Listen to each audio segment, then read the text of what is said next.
Oi, boa noite. Nós vamos continuar nossa conversa sobre família. E hoje vai estar conversando com a gente a Helenira. Hoje é sexta-feira e ela vai continuar, não é, a sua sequência de falas para nós. Conosco a respeito de sexualidade, né, na convivência do casal. Então tem sido muito gratificante, tem sido muito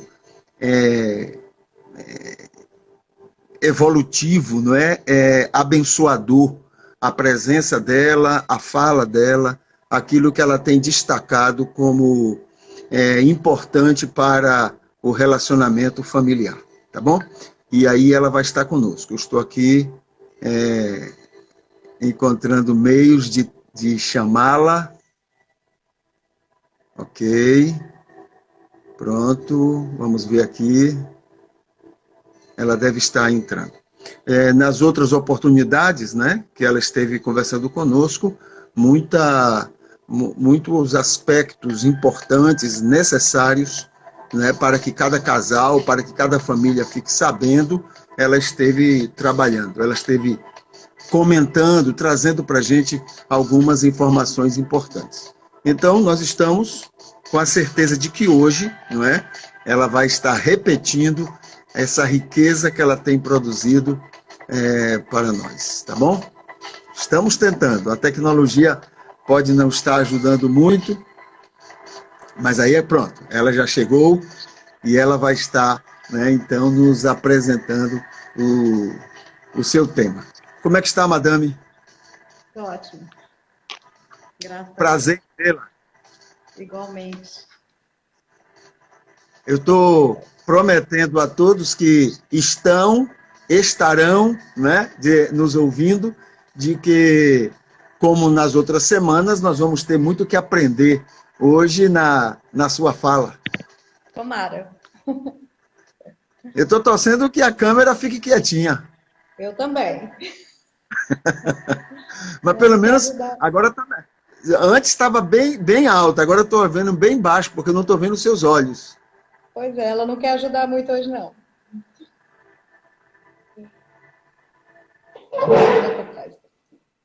Ah, bom, agora melhorou. Pois não, madame, vamos lá. Então, a gente vai continuar conversando sobre sexualidade, né? A gente está conversando todas as sextas-feiras sobre a sexualidade entre quatro paredes. E hoje a Ok, gente trouxe três subtemazinhos, e o primeiro que a gente vai conversar é sobre as sensações. A gente precisa explorar as sensações. Durante o ato sexual, as pessoas precisam, então, parar de se preocupar com o seu próprio desempenho e priorizar a exploração das sensações. E onde que estão essas sensações? Super fácil. Todo ser humano tem 5 sentidos: o tato, olfato, paladar, audição e visão. Em tempos de Covid, ainda restam 3. Alguns estão perdendo o paladar, estão verdade. perdendo o olfato, mas ainda restam a visão, a audição e o tato. Então, assim, não tem para onde correr, não tem uma forma de dizer eu não posso trabalhar dessa forma. Porque as fantasias sexuais, elas fazem parte do imaginário sexual, tanto do homem quanto da mulher. E convenhamos que é delicioso fantasiar momentos mágicos com quem a gente ama. É prazeroso fazer as chamadas loucuras de amor com aquela pessoa que a gente escolheu para viver, certo? E aí, o que acontece? A pessoa fica ali, preocupada em mostrar suas habilidades, em impressionar o cônjuge. Ah, hoje eu vou arrasar na cama. Ao invés disso, vamos sentir o toque, vamos nos doar mais, vamos entrar em contato com a afetividade. Esse, sim, é o prazer mais gostoso que existe. As preliminares, elas são tão importantes para os homens, mas são muito mais para as mulheres, cerca de 90%. Porque o ato sexual para o homem, ele é genitalizado. E o homem não consegue perceber o quanto que ele perde com isso. É importante se doar. Homens querem uma mulher perfeita sexualmente, acarinhe ela, elogie, encha de mimos, sorri com ela e para ela, certo? Então, essa partezinha das sensações. Aí, outro pontozinho que às vezes as pessoas perguntam é acerca do fetiche. Como que Mas ele pode... antes de você ir para esse segundo ponto, até a partir do que você mencionou, às vezes nós estamos, principalmente nós homens, né? Não somente estamos interessados em mostrar nossa performance, não é para a outra pessoa, mas principalmente para a gente, porque nós homens, nós temos uma facilidade muito grande para sermos assim complexados. A gente tem, a gente tem uns medos muito grandes, né, dessa questão do desempenho, de estarmos não podendo falhar, não podendo. Então, às vezes a gente está mais preocupado em mostrar para a gente, né, esse desempenho do que mesmo para outra pessoa. E aí você fica nessa luta, você mais ainda, né? Eu acho que quando você está preocupado em mostrar o desempenho para outra pessoa, você já perde, como você falou mesmo, você perde muito das sensações. E quando você está preocupado em mostrar esse desempenho para você, aí eu acho que você perde mais ainda, porque você está ligado nessa necessidade de mostrar para você que você ainda está, né, legal, né, digamos assim. Exatamente. Nós estamos em tempos de pandemia. As pessoas estão precisando de ficar mais tempo em casa. Então, agora, ninguém pode nem reclamar de falta de tempo, certo? Tipo, você pode ali gastar tempo, não é nem gastar tempo, investir tempo, explorando essas sensações. Vai fazer bem para todo mundo, certo? Então, vamos falar sobre o fetiche. Como que ele pode interferir na vida do casal? Seria um desvio, um comportamento anormal? A psicanálise, ela vê o fetichismo como um desvio do interesse sexual para algumas partes do corpo do cônjuge, para alguma função fisiológica ou para peças do vestuário. Para Freud, vem de feitiço. Fala. Deixa eu só fazer uma defesazinha da Ah, psicanálise, né? ah, Veja só, complemento. a psicanálise, hein? Um complemento. A psicanálise, ela entende que seja um desvio quando o indivíduo só consegue ter prazer fazendo aquilo, entendeu? Então, quando você coloca como sendo uma arte a mais, né, um tempero a mais, não chega a ser um A gente problema, vai não chegar chega a ser. lá. Ah, ok. Tá bom. Aí, para Freud, vem de feitiço e designava um objeto a que se prestava algum tipo de culto ou possuidor de poderes mágicos. Uhum. Tem algumas pessoas que acham que as mulheres são meio bruxas, né? E às vezes pode ser mesmo, tá? Para a psiquiatria, baseado na teoria freudiana, ele esclarece uma coisa bem interessante. A criança, ao perceber que a mãe não possui um pênis, recusa-se a aceitar essa realidade porque acredita que o seu órgão masculino também poderá ser perdido. Então ele cria um substituto para o pênis da mãe, que é o fetiche. E este se estabelece como um estímulo sexual durante a infância e quando o homem se torna adulto, não abandona em troca da pessoa total, por acreditar que precisa daquele objeto para conseguir a ereção. Então, são pensamentos bem interessantes, né, para a gente colocar aqui.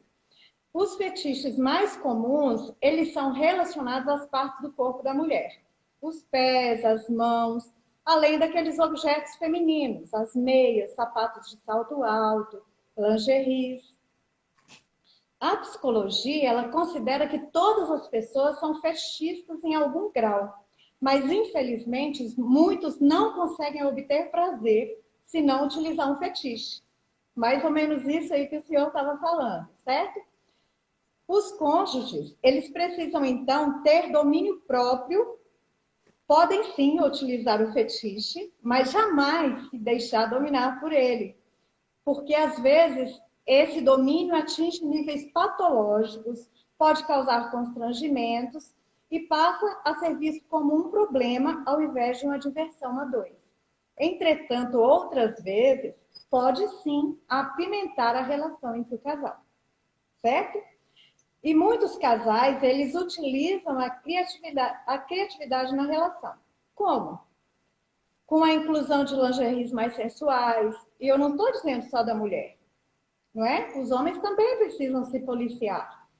A mudança de posições, dos locais onde eles têm um relacionamento sexual, ousando no sentido de proporcionar prazer um ao outro, demonstrando carinho, amor, legitimamente motivados a erotizar a relação, investindo em novidades. Por que não? Hoje mesmo alguém perguntou, você acha normal um homem olhar para uma mulher e sentir desejo por ela 17 anos depois de casados? 20 anos depois? Claro. Vou deixar a pergunta para vocês, certo? Então, ele pode Mas investir. eu acho que quando você gosta da pessoa e você desenvolve, não é, esse fetiche de maneira sadia, né, no desenrolar desses anos, é natural que você continue tendo pela pessoa essa atração, não é, essa admiração, mesmo depois de muitos anos de casados, né, esse tempero permanente vai manter tudo isso bem vivo, né? Que bom. Então, quais seriam outras novidades que a gente poderia associar aqui? Pode ser um jantar romântico, pode ser uma viagem a dois, um passeio de bicicleta, contemplar a beleza da lua. Hoje mesmo, já viram como está linda a lua? Acho que ela está crescente. Parece um desenho de Deus lá no céu, de tão maravilhosa que ela está. Certo? Então, tudo isso está aí para a gente explorar. Eu não tenho dinheiro. Vai dar uma volta de bicicleta. Vai na pracinha. Vai olhar a lua. Chega na janela ali e vai olhar a lua. Certo? Então, para tudo dá-se um jeito nessa vida. E o outro pontinho, quer fazer alguma colocação? Basicamente reforçar isso que eu disse, não é? Quer dizer, eu acho que quando a gente desenvolve essa questão desse feitiço de olhar, gostar do que está olhando, de alimentar isso, você não estará fazendo só um bem a outra pessoa, não, e a outra vai gostar muito. Mas você vai estar fazendo um bem a você, não é? Porque não adianta você ficar pensando em alguma coisa fora dos seus limites. Então você tem que alimentar dentro dos seus limites. Então, quanto mais você vive isso, quanto mais você desenvolve, você se abestelha nisso, você fica mesmo, né, provocando para ficar nessa loucura, não é? Mais você ganha com isso, né? Então, é bom que a pessoa não perca isso de vista, sabendo que é benéfico, é sadio para o relacionamento, né? É isso. É a plantinha, né? Regar a plantinha ali sempre que for preciso, Exatamente. certo? E aí o último pontozinho de hoje é entre quatro paredes. A gente está conversando, então a gente vai falar alguma coisinha sobre sexo anal. Como é vista a prática do sexo anal? Muitos condenam, são categóricos em afirmar que sexo anal é um desvio. Psicólogos e médicos dizem que é apenas uma alternativa sexual, que se tomados os devidos cuidados de higiene não traz problema nenhum para a saúde. A decisão de incluir ou não o sexo anal no cardápio da arte sexual precisa ser uma decisão dos dois, pois tudo que se faz entre quatro paredes precisa beneficiar ambos. O desejo de praticar o sexo anal tem uma aplicação psicológica. Essa manifestação, ela está presente nas relações heterossexuais, porque os homens, buscando uma variação com seu cônjuge, fantasia a penetração anal como uma grande realização de conquista, ou seja, um certo sentimento de domínio e de poder. As mulheres têm na fantasia sexual o sexo anal mais como uma tentativa de satisfazer os impulsos sexuais do seu cônjuge, agregando a essa experiência a possibilidade de demonstrar entrega total, ou seja, o quanto elas estão ali envolvidas na relação. Porém, é lícito dizer que o sexo anal constitui uma violação, uma violência ao organismo, porque Deus ele criou cada órgão humano com uma função. E no caso do ânus, ele foi feito exclusivamente para defecar. E há outras formas, milhares delas, deliciosas de se obter prazer sexual. O ânus ele não foi feito para o sexo. A prática pode provocar fissuras, infecção urinária, além de dor, porque o ânus não tem lubrificação natural como a vagina. E o material composto ali na ampola retal, que é a última parte do intestino e que desemboca no ânus, ele é cheio de bactérias. Então, e além disso, é uma relação traumática para a mulher. Fisiologicamente, ginecologistas afirmam que não existe contraindicação e que a sua prática requer cuidados, como o consentimento espontâneo de ambos, a necessidade do intestino estar limpo e o homem ter o cuidado de urinar depois da relação. A maioria das mulheres não tem orgasmo no sexo anal. O órgão erógeno da mulher, vamos lembrar, é o clitóris. Mas ela, às vezes, acaba cedendo aos maridos temendo relações extraconjugais. E a mulher, ela precisa ser veemente acerca dos seus desejos, dos seus pensamentos.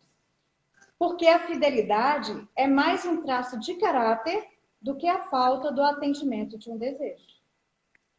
E o casal pode, sim, usufruir um do outro sem cair no desvio moral, que é a busca pelo prazer a qualquer preço. E se em algum momento a relação visa a obtenção narcisista e individualista, exclusiva do próprio prazer, obviamente vai fugir dos princípios projetados por Deus. Certo? Além disso, o sexo é um manjar criado por Deus para que os cônjuges possam usufruir. Afinal, se você tem um parque de diversões, por qual motivo você vai querer se lambuzar na fossa? Certo? Então, hoje a gente trouxe esses 3 temazinhos aqui para conversar. Ok, muito bem. Recentemente eu ouvi um estudioso sobre esse aspecto, né?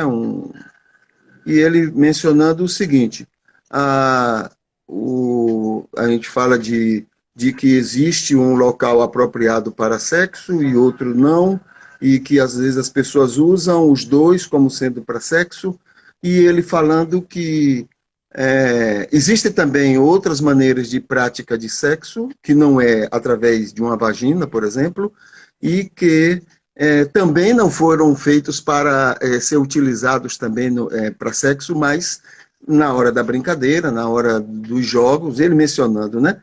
Na hora das brincadeiras, na hora dos jogos amorosos, por um motivo ou outro, e você está certíssima, porque ele também identificou que a mulher em si ela não tem prazer, não é? Não há normalmente um prazer nesta prática, e ela faz muito mais por uma demonstração de carinho, por uma demonstração de querer agradar, não é, o esposo, mas que do mesmo jeito que em outros locais não é apropriado, não foi feito para sexo e é usado como sexo, então ele dizendo que quando a gente diz que esse aqui está errado e o de cá pode, não tem problema nenhum, também estariam usando critérios diferentes, né, nessa abordagem de o que é certo e o que é errado, né?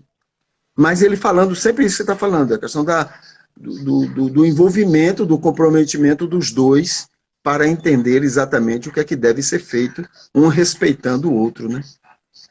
Exatamente. Porque tudo que vai acontecer dentro de quatro paredes tem que ter o consentimento dos dois. Um não pode estar desconfortável para poder proporcionar conforto ao outro. Porque senão é egoísmo, né? Você obter o prazer ali só por você mesmo e sem preocupar-se se o seu cônjuge está usufruindo da mesma forma que você. Uhum. Muito bem. Outro aspecto que eu queria também mencionar é que, e como até falamos outro dia, a gente precisa parar de imaginar que sexo é exatamente a penetração. Até quando se pensa em preliminares para haver o momento, a gente tem que lembrar que a preliminar também já é um ato sexual, né? Já é uma ação sexual do casal.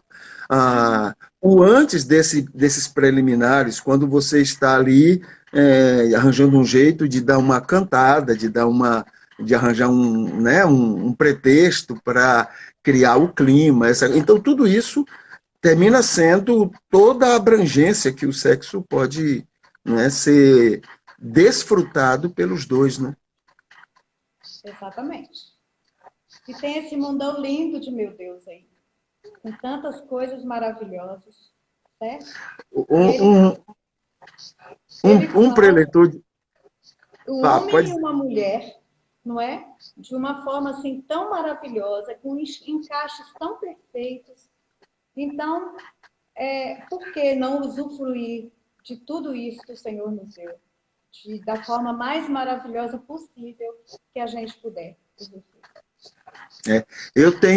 Para mim, eu tenho trabalhado muito esse aspecto, né? De o tempo está passando muito rápido, a vida está passando muito rápida. Hoje já estamos terminando o terceiro mês de um ano que começou antes de ontem.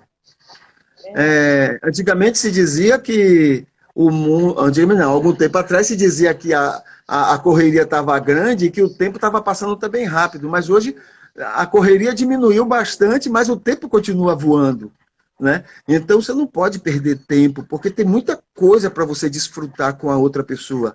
E um momento de briga, um momento de tristeza de um casal é um prejuízo muito grande. A pessoa não pode permitir que isso ocorra. Tem que ser criado, inventado alguma coisa para não acontecer de maneira nenhuma isso, né? Ou, inclusive, eu sou um defensor das crises. Eu gosto de crises. Eu acho que crise é bom. O problema é o que fazer diante da crise, não é? Porque a crise quer dizer o seguinte: você tem duas pessoas. Um não está anulado, né? Quando um anula, é que não existe crise, porque um está anulado, está sendo feito tudo à vontade de um só.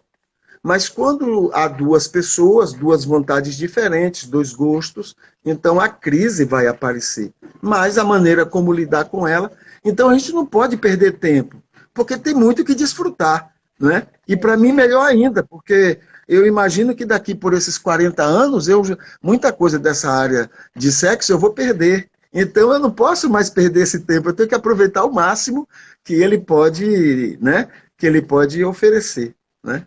É isso aí. Mas muito bem, foi muito bom falar com você e relembrarmos todos esses temas, né? Sermos desafiados, né? A gente tem que ouvir essas coisas e sair desafiados, né? A mudanças, a melhoras, porque a gente não pode ficar perdendo tempo com coisas pequenas, né? Mas foi muito bom. E tem mais alguma coisa para nos falar? Não, hoje é só. Hoje é só? Já tem alguma coisa em mente para a semana que vem? A gente vai fechar essa parte das quatro paredes. Ok. Entre Tá bom. quatro paredes. Ok? Tá bom.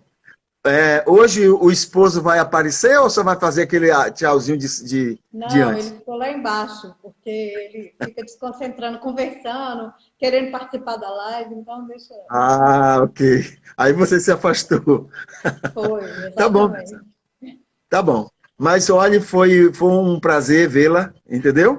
E Igualmente. ouvi-la e aprender com você, com tudo isso que você está nos falando. Tá bom? Aprendendo E para as juntos. pessoas que estão, hein? Aprendendo juntos. Aprendendo juntos, é. E para as pessoas que estão nos ouvindo e que haverão de nos ouvir, né?